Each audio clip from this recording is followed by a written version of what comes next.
Que j'avais partagé la fois passée sur la prison, pour montrer des formes de prison que nous avons. J'avais parlé sur la prison physique. J'avais parlé sur la prison de Daniel. Comparer la prison de Daniel avec ta prison que tu as pour le moment, tu vas voir que la prison de Daniel était plus que ce que toi tu as. Mais ce qui avait fait que Daniel puisse sortir de sa prison, c'était la connectivité. Daniel était connecté à son Dieu.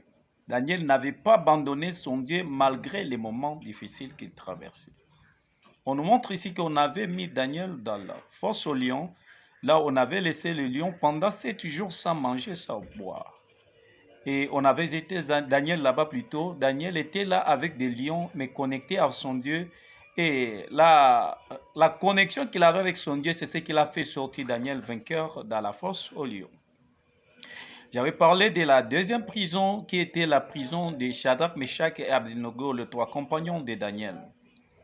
Ils étaient aussi jetés dans leur prison qui était différemment celle de Daniel. Leur prison, c'était les fournaises ardentes. La Bible nous montre qu'on avait ravivé la fournaise ardente et le fournaise ardent plutôt 3 fois plus et 7 fois plus qu'avant. Même les gens qui étaient là pour jeter les 3 compagnons de Daniel dans le fournaise, ces gens-là, du fait qu'ils ont seulement touché pour aller jeter ces gens-là dans le feu, ils étaient déjà calcinés. Mais nous voyons ces 3 compagnons de Daniel et ils n'étaient pas brûlés par le feu.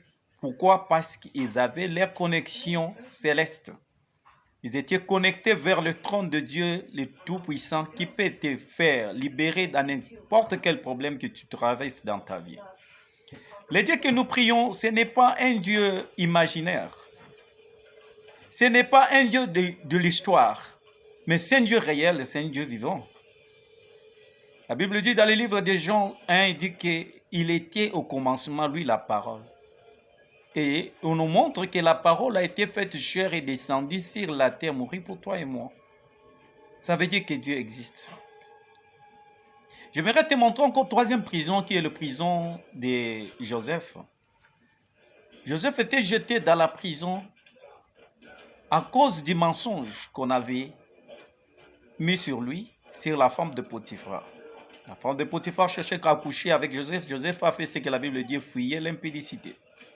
Joseph avait fui l'impudicité, mais il a fini par être jeté dans la prison. Nous voyons que Joseph, comme il était aussi fidèle à Dieu, il était resté connecté à Dieu. Dieu n'a pas laissé Joseph à cette condition-là. Joseph était sorti dans cette prison-là directement au gouvernement d'un pays étranger. Il était un premier ministre en Égypte. Vous pouvez voir vous-même. Mon frère, ce n'est pas les circonstances de la vie qui peuvent changer ta façon d'être avec Dieu. Ce n'est pas la pauvreté qui peut changer ta façon d'être avec Dieu. Ce n'est pas parce que tes parents t'ont rejeté qui peut changer ta façon d'être avec Dieu. Ce n'est pas la famille qui ne t'aime pas qui peut changer ta façon d'être avec Dieu. Ce n'est pas tous tes amis qui ne t'aiment pas qui peuvent changer ta façon d'être avec Dieu.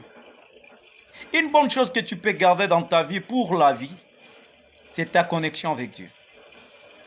Ta relation avec Dieu.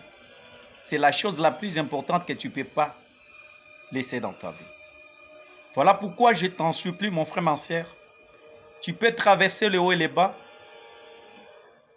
les montagnes et les vallées. Le conseil que je te donne, que tu ne sois pas déconnecté de ton Dieu. Car Dieu est la source de tout. Il est la source intarissable. Il ne t'a jamais abandonné et il ne t'abandonnera jamais. Que Dieu nous bénisse. Je suis encore votre humble serviteur, Stémi, la race de Némi. Que Dieu vous bénisse. À la prochaine.